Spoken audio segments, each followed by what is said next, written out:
Okay, so right here we've got all of the content from the Seven Wonders base game, as well as the Leaders and Cities expansion. I'll also be including the content from the Wonder Pack.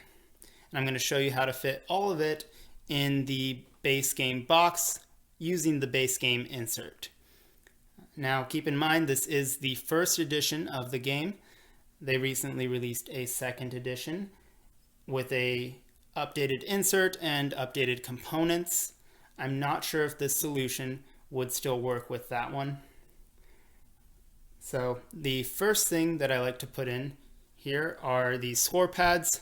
I don't really use them, so I just put them right here in the bottom of this big tray.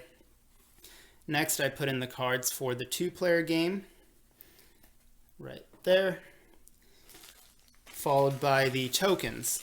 These are the tokens for the base game as well as the expansions. And I have these in just small bags that I picked up from Michael's. I'm sure you could get them from any craft store. I like the size better than the typical zipper bags that you would get for sack lunches or such. Next, I put in these diplomacy tokens. They can just go in any of these trays right here.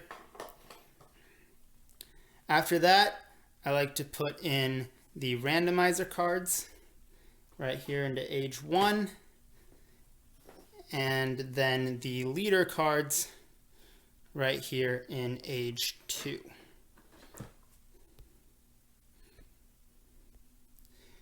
And that is followed by the main age cards here. I have the regular cards just in order here by player count. It's pretty standard. And then I have the cities cards that I have facing the opposite direction. That way I can put them in if I'm using that expansion. Then I do the same thing with the age 2 cards,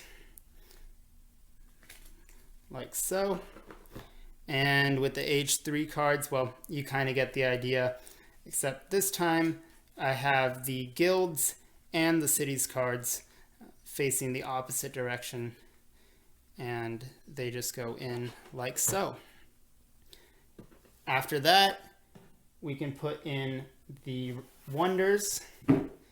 Now you'll put 10 of the wonders in the main tray here, like so.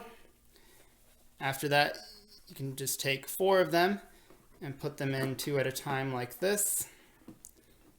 The last thing is the instructions.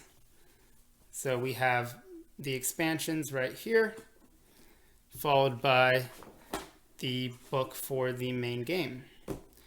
Once you have all of that, you can put the lid on and you are good to go. One of the nice things about this setup is that it's pretty resistant to shaking. So those of you that like to store your games vertically, you'll be able to do that. I usually just store mine flat, and that is how you fit everything in the base box. Hi, it's Aaron. Thanks for watching the video. If you have any thoughts or feedback, feel free to leave them in the comments below. I do read all of them. And if you'd like to see more content like this, well, you already know how YouTube works, so I don't need to tell you what to do.